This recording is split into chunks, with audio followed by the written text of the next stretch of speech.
মৌলভীবাজারের কমলগঞ্জের মণিপুরী অধ্যুষিত গ্রাম ও পাড়ায় বইছে উৎসবের হাওয়া। পাড়ায় পাড়ায় নৃত্যর কসরত চলছে। কোথাও রাখাল নৃত্যর মহড়া, কোথাও আবার রাস নৃত্যর শেষ মুহূর্তের প্রস্তুতি।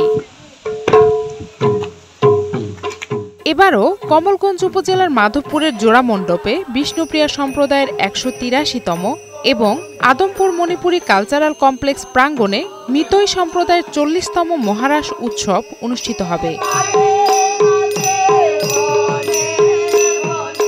রাস উৎসবের গানের যে দায়িত্বগুলা আমি পালন করি। আমি শ্রীমঙ্গল থেকে আসতেছি আমার মেয়েকে নিয়ে, প্রতিদিনই সেখানে প্রশিক্ষণ নিচ্ছি।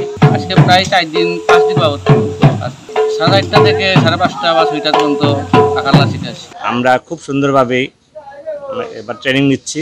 উৎসবে প্রায় ৩ শতাধিক শিশু কিশোর ও তরুণ রাধাকৃষ্ণ, রাখাল, গোপী ও বৃন্দার ভূমিকায় অংশ নেবে।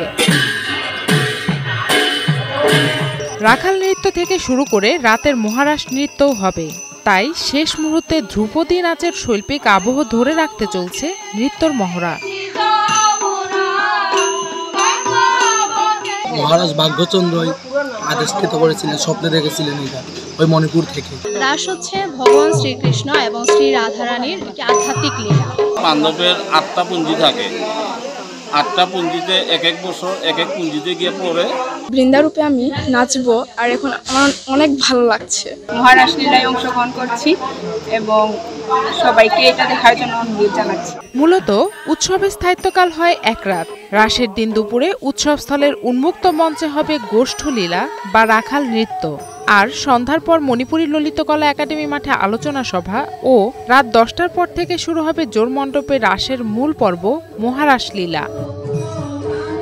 আয়োজকরা জানান, প্রশাসনের পক্ষ থেকে উৎসব নির্বিঘ্নে করার জন্য নিরাপত্তা জোরদার ও প্রয়োজনীয় ব্যবস্থা গ্রহণের আশ্বাস দেওয়া হয়েছে।